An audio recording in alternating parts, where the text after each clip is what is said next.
Now they fan out 3 wide as they get into 3. Wow, those trucks are... Oh, trouble already. Austin Dillon in it, as well as Johnny Sauter. The 18 of Kyle Busch is also involved. 98. Oh, look at this truck. The 10. Jennifer Jo Cobb also involved. A big accident getting into turn number 3. Landon Castle in the 98 also with damage. Justin Lofton, the 7. There's the 15 of Ted Musgrave. Huge crash. Trying to get into turn number 3. You see the damage of the Bass Pro Shop Chevy Silverado. Austin Dillon driving that truck. Well, we crashed at 60 miles an hour on the front stretch on the pace lap, and about 170. About 170. Had him hardly get up to speed good. There's Johnny Sauter, championship contender this year. Ted Musgrave, great opportunity here with Billy Balloon Motorsports. He has some pretty significant damage. Justin Lofton just about peeled the whole right side off that truck. Let's work on both sides. A lot of damage to that Bass Pro Shops Chevrolet of Austin Dillon.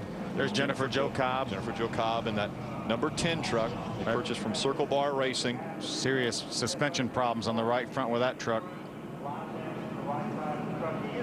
Man, it looked like those guys were flirting with that yellow line, and I think a couple of trucks went under the yellow line right where this accident occurred, which could have led to it, Phil. That's, you know, there's a lot of talk during the off seasons, let these guys race, but darn, the yellow line's there for a reason, and we got to stay above it.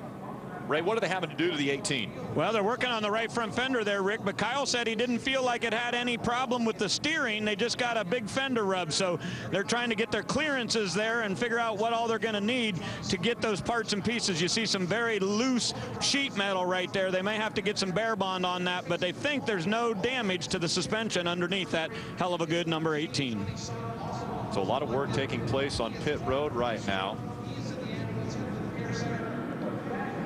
Let's take a look at how this happened.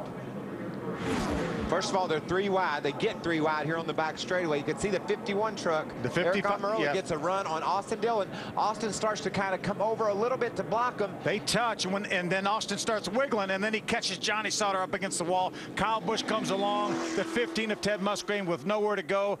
The 98 of Landon Castle runs into his teammate Johnny Sauter. That was just tight racing, 3 wide on the first darn lap. Yeah. See right there, you see the 3 start wiggling, and then he's going to lose control. His left front tire was locked up. Series champion. Look at Kyle Busch all up the middle of it. Does a great job of surviving it. Too bad for Landon Castle. Just came along a little bit late. And here's Jennifer Jo. She's going a little bit faster, but darn, you can't see, Phil. Yeah, this is a view I like right now, where you're going to see Eric Amirolla pull out. He's going to be side by side with Austin Dillon. Austin kind of creeps over a little bit, and they touch, and it gets Austin to wiggling, and he just gets behind in his steering a little bit, and then the thing heads towards the outside wall, takes Johnny Sauter with him. You know, when I talk to my young drivers or anybody talks about Daytona, you don't ever want to get surprised. You got to constantly be looking in your mirror, looking around all around you so that nothing surprises you. When a truck sneaks 3 wide on you on the back straightaway, if it surprises you, it can cause a problem. I don't know that Austin was surprised, but it almost seemed like he just got in a bind there and couldn't get out of it. Let's get another vantage point of this. This is after Austin has already got up into the wall. Rick Crawford just narrowly avoids it in the 14 Lilly Trucking. Hit the outside wall pretty hard. Yeah. After he already made contact. There's Nelson Piquet Jr. getting by, doing a nice job with no damage with that Red Horse truck. 2 trucks involved from Thor Sport Racing. Johnny Sauter as well as Landon Castle. Here we ride along with Rick Crawford. 3 wide ahead of you. Wow, look at Rick. He's just digging. Nice job by Rick Crawford. This is Kyle's vantage point. He's all up in the middle of it. I'm trying to move here. Check it right in front of you. Kyle had a huge run and was trying to go to that high side.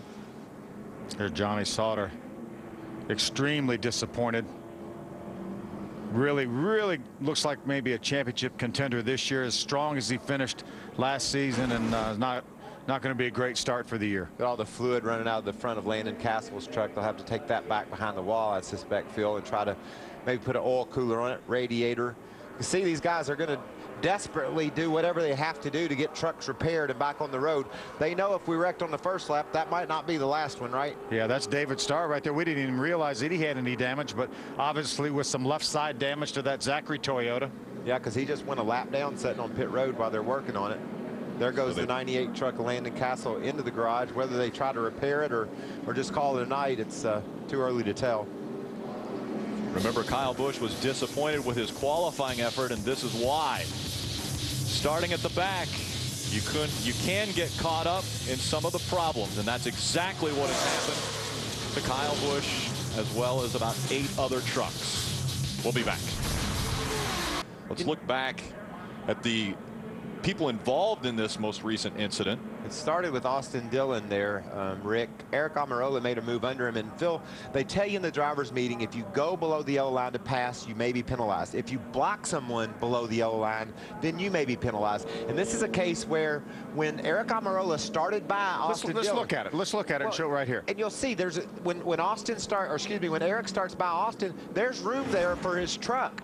Watch. He's going to make the move to the inside. Third truck in line, the 51 truck. And there's a hole there right now, Mikey. Right now, and he's going to jump in it. It's there. Then Austin says, there's one under you. He starts to try to move over, and when he does, he contacts the 51, and it causes a crash. And sometimes the way these trucks go through the air, when someone pulls up beside you, it'll actually pull you towards them a little bit, and that may have been what happened to Austin, just enough to get him into the side of that 51 truck, and then he lost control. You know, that's the first time that kid has ever been in that position. I guarantee you, trucks on every side of him, front and back, and you're right, running 180 miles an hour, the air moves you around, and when Amirolla went underneath him, it pulled him over toward him, or he moved over that way, and it was just more than he could handle. It was more than he expected. And that's, you know, these guys had plenty amount of practice this week, but you cannot simulate this right here. You cannot simulate so many of these trucks going at the same time and going every which way. And everyone wanting to get to the front just a little bit too early. We hadn't even completed our first lap, and this takes place as they were entering turn 3. Look at Kyle Busch. He took a little bit of a blow there on his right front off of Austin Dillon, and then he shot up into the outside wall. So I'd be surprised if there isn't some damage, significant damage to the suspension, right front suspension of that truck, Phil. Yeah, let's ride along with Kyle Busch right here in the hell of a good Toyota. He makes a move to the inside, has a great run going, passes a couple trucks, but unfortunately they're crashing right in front of him, and he really had absolutely nowhere to go. Some guys some of these cats did a great job of keeping their eyeballs wide open and figuring out where they wanted to go during the course of this crash. I was very impressed with Nelson Piquet Jr., my spotlight driver. He got through. This is the first time he has ever had to drive through a wreck like that in this type of vehicle. Ray Dunlap. Well, guys, right after Kyle Busch left the pit area and went back to the racetrack, he said this truck is definitely not tracking correctly. They feel like they have some damage to the lower right front control arm, so they have gone to the garage with the 18. We're on our way back there here shortly to try to get you an update on all the guys coming out of the care center. Adam? And as Kyle Busch continues to sit and wait, we recap a little more from the perspective of Austin Dillon. And immediately after the accident happened, Austin came on the radio. He was very frustrated, but based on the tone of his voice, you felt like he was taking credit for what happened on track, apologizing to his team. And there's a great deal of disappointment because prior to this race, a number of members from the Richard Childress Racing Cup teams were here, not working, just supporting, realizing how big this was, not only for Austin, but his grandfather, Richard Childress. Unfortunately, the night ending prematurely for the number 3 truck as he sits idle in the garage. And that's got to be a lonely feeling as Austin Dillon trying to kick off the 2010 season, his Rookie of the Year season. And now it's over in the garage.